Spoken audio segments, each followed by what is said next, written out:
Well, the people spoke, and they seem to like the single cab. So let's see if we can get something done to it, get it a little closer to the road. I mentioned previously that the shift rod is stuck in the shift tube right now. So before I go any further, putting the toolbox floor in, I think we're going to have to pull this transaxle out and see if we can get that shift rod out of the tube. I'd hate to close up access to it and it still be stuck in there. So I think this is the best plan of attack. So step one, wheels and tires off, and then transaxle out. Let's get after it. I've got the truck lifted with the jack right now, and jack stands in place, so we'll set it down once we get these beefy tires off there. It'll sit a little more level, so pulling that transaxle out will hopefully be easy.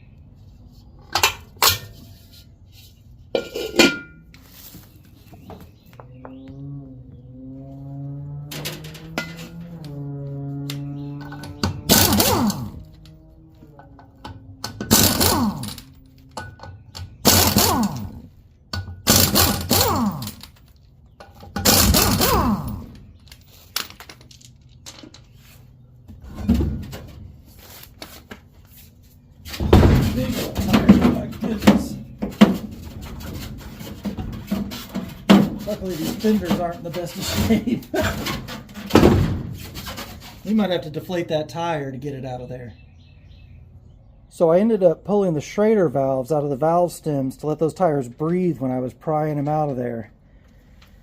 It's kind of funny. I used to have the same issue when we lowered buses. Fitting tires back in those fender wells isn't easy, I guess, unless they're stock. But if you're into big knobby tires and early split window buses, you probably know this struggle. These are crow's foot rims, but I'm not sure that a non-crow's foot would have come out any easier. But we got them out of there. Let's move on to getting this transaxle out. Now this transaxle isn't completely installed. I mean, it's in there, but we're not going to have to deal with clutch cable or brake lines because it was sitting in a field, brake lines are gone, clutch cable. I think he actually installed this transaxle after he pulled it out of the field, so it's just bolted in. So you would run into those things too, along with a starter, which it doesn't have, as far as disconnecting stuff. But today we don't have to deal with all that. What we're going to have to deal with is the two frame horn bolts, the 8 reduction box bolts. I paused there because they're not all there, and the nose cone. So when it comes to the frame horn bolts, you're going to want a 27. If you don't have a 27, 1/16 works. Up at the nose cone, I've run into both 15 and 17 up there. I think 15 was correct. It was a clearance nut, but lots of times you find 17 on there. This one actually has both, so I'm glad I had both handy. The reduction box bolts are 19, and our shocks aren't hooked up, but you run into 17 and 19 on those. So having a few extra tools handy might be to your benefit, so you're not climbing up and down and up and down. Let's see if we can get some stuff loosened up.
So we got all the hardware out, and I double checked to make sure I got all the hardware out, because there's nothing worse than wrestling it and finding out you accidentally left a bolt in. I threw all those bolts in this, that's an old aluminum colander that I picked up in a salvage yard. I don't know about you guys, but sometimes when I'm out in a salvage yard and I find oddball things, I bring them with me. But these are kind of useful because you can collect your hardware in it, and if you need to ultrasonic it, I bet it'd drop in there too. Anyway, hardware's out, and it's about time to start wrestling this transaxle out of here. Let's see what we can do.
All right, that wasn't too bad. Transaxle is out.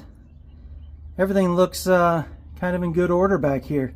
If you look way far up ahead, you see the remnants of a rear shift coupler, old one with the rubber middle in it.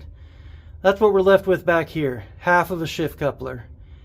Up front, we have the tube that's missing some length to it.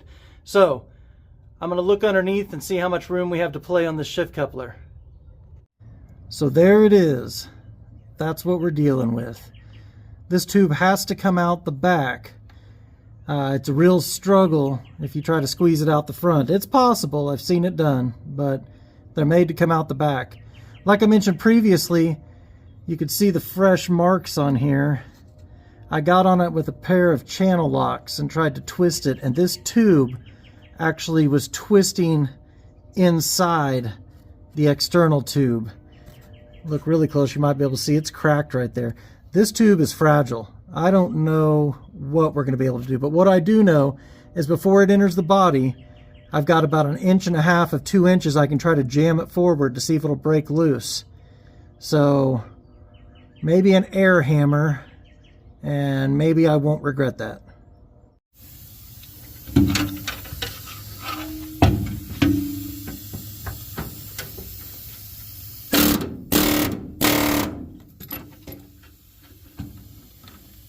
Well, let's see what we did. I'm happy to report that's an improvement. That came forward. Oh, I can tell you though, at the back, we definitely bent the tube a little bit more. So we're gonna have to be super delicate. Let's see if we can drive it backwards. Some of you might be wondering why I jammed it forward first instead of trying to knock it out the back the way it has to go. You know, I had a mechanic teach me years ago, when you have a stuck bolt, try to tighten it first and then try to loosen it. I don't know, it's the same theory that worked here. That has worked for me, tightening over tight bolts, but I thought we'd drive it forward. Gives us more room to try to drive it back. So I used my trusty hammer and drove that back in there as far as I could. I'm going to slide underneath it now, put that air hammer on it, see if we can make some tracks.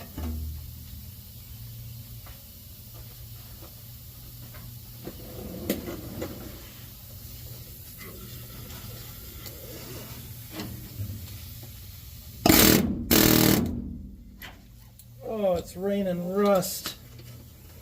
Hallelujah.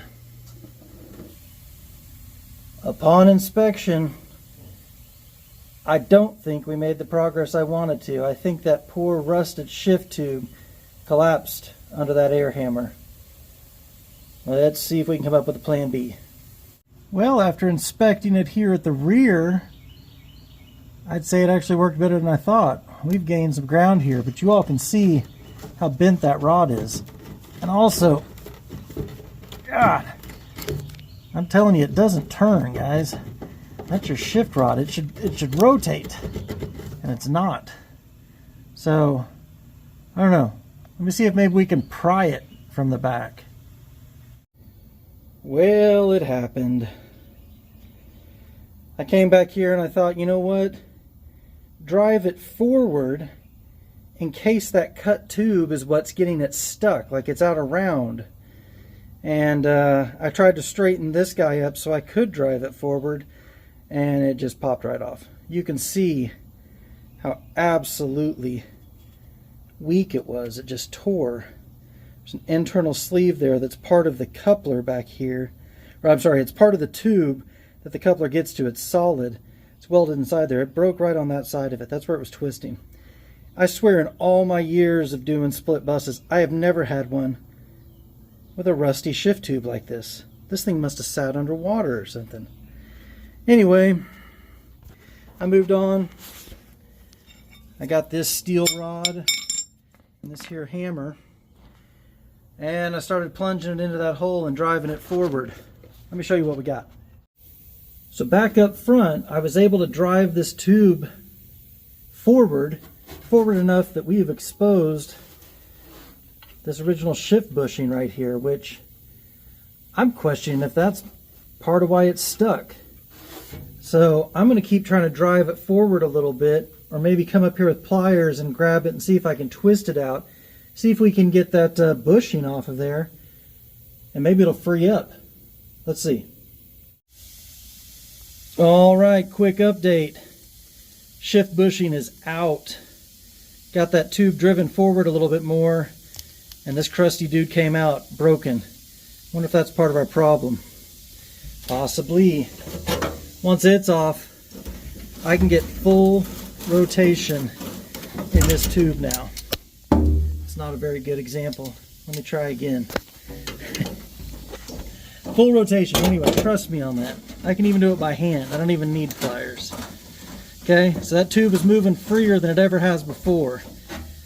That's what we call progress. Let's see what else we can do. Okay, update time again. This is my latest method I've come up with. I'm pulling it forward towards the front of the bus. Again, that's counter to what I need to be doing, but what I'm able to do is get it up here, and when I hit a tough spot, I give it a little roto-rooter action, and then it seems to come farther forward. I'm hoping whatever's in this tube, I can get cleaned up. Or if need be, I can cut the tube and then start pulling again and take it out in sections. Whatever's going to get it out of there is the key. I also have that solid rod in the back. It's probably in the tube now, but I hammer back there, and I've been taking it back and forth, hoping that finally it would come out the back, but it sure seems to want to come out the front more. So we might be looking at continuing to pull this out the front. So this is the absolute furthest that I've had it out the back of the truck so far. This is real time, folks. You're seeing it with me for the first time. I'm going to try my little roto-rooter pull action with these channel locks and see if we can... That's progress. Come on, baby, keep going. This is promising. Oh, that tube is in awful shape. I see why it was stuck now. It's swollen from rust. Now, bare hands. Oh, come on. Don't break off in there. Let's clean it. Oh, twisty twist, twisty twist. Come on. Oh, yeah. Success. Yes. I hope everyone can see this. Look at all that debris inside that tube. I hope it's coming through on video. No wonder this thing was stuck. Along with that, look at this thing. Pitted, expanded from rust internally. just chewed to pieces. No wonder this thing was stuck. But we persevered and it's out now. That's a good thing. I do want to note that the other bushing on this rod did not come out. We saw up front where I got a bushing off. Back here, no bushing. It might very well still be in that tube, and that's something we're going to have to solve too. Luckily it's plastic, and I'm sure it's brittle, so maybe we can drive it out. How about we blow a little compressed air through that shift tube?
Come on. Oh, that's right there.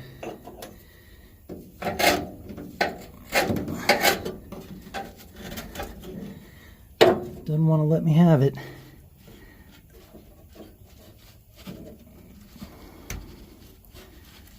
Let's try something else.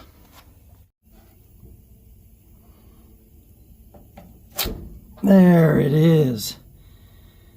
Shift rod's out, 2 bushings are out. That is what we call progress. This is the rear end of a brand new shift rod on the left versus the one we just pulled out on the right. So you can see we were missing about 6 inches of shift rod up front to start out with. Man, I am so glad to have this thing out of this truck. Wow, I can't tell you how good it feels to have that stupid shift rod out of there. As much as it was a roadblock to the project as a whole, because I didn't want to weld stuff up and not have access, it was also really a mental roadblock. Like I've mentioned, in all my years of split buses and Volkswagens in general, I've never had a shift rod stuck like that before. This was kind of mind-blowing. As small as it is, as a stuck piece of metal, I was like, what am I going to do? And then on top of that, the fact that it had been shortened about 6 inches at the front, I imagine torn off at some point, probably for how rusty that tube is, bent, broken, whatever. It was a mental roadblock and an actual physical roadblock to production on this. But I'm glad to have it out of the way. We can definitely start moving forward with the metal work up front now, knowing that we're in the clear. I still want to spend some time cleaning out the inside of that tube. I peeked in there with a light. The inside of the tube actually looks in surprisingly good shape. I think that shift tube, the shift rod, was what deteriorated. The other tube looks nice. Even on the outside of the tube, it's still in factory primer. It's kind of weird. They have boots on both ends of that tube to keep moisture and water and debris out. They weren't on this truck anymore. Who knows? Maybe for years it took on water in there. But it is kind of weird to me that the shift rod rusted, the sleeve tube of it did not rust. Either way, I think I'm going to run a Scotch-Brite or something through that. I know Brent at Haptic Garage, when he was doing Vandemic, spent a lot of time cleaning out his tube. I'm going to do something like that so that when it goes back together, we don't have this issue again. I need to look in the bed of the truck for all the parts that he dropped off with the truck. I don't believe the middle shift rod was there. I didn't see it. But on top of that, I know we need 2 new shift bushings, and we're going to need a new rear coupler to put this transaxle back in there. And we do have the front shift rod, which was missing from the truck completely. He has a new one of those, and it has the coupler. Anyway, I'm going to make a short shopping list for him, see what we want to do on ordering some more parts. But like I said, we can get to the metal work finally and get that cab put back together. It was in here for a floor, guys. That's what it was here for. A little patching on the seat pedestals and a front floor, and it's turned into this. But you know what? If we didn't love doing it, we wouldn't do it. I'm having a great time with this truck. Thank you all for tuning in. Like, subscribe, comment, tell me anything you want to. Ask questions. What do you want to know about the truck? Or tell me how you think I could have done this different. Anyway, thanks again for being here. Get out and work on your cars. Let's get them all on the road. It's beautiful weather outside today. You could probably hear the birds in the background. I'd love to be driving. Next best thing is in here working on them. Anyway, until next time,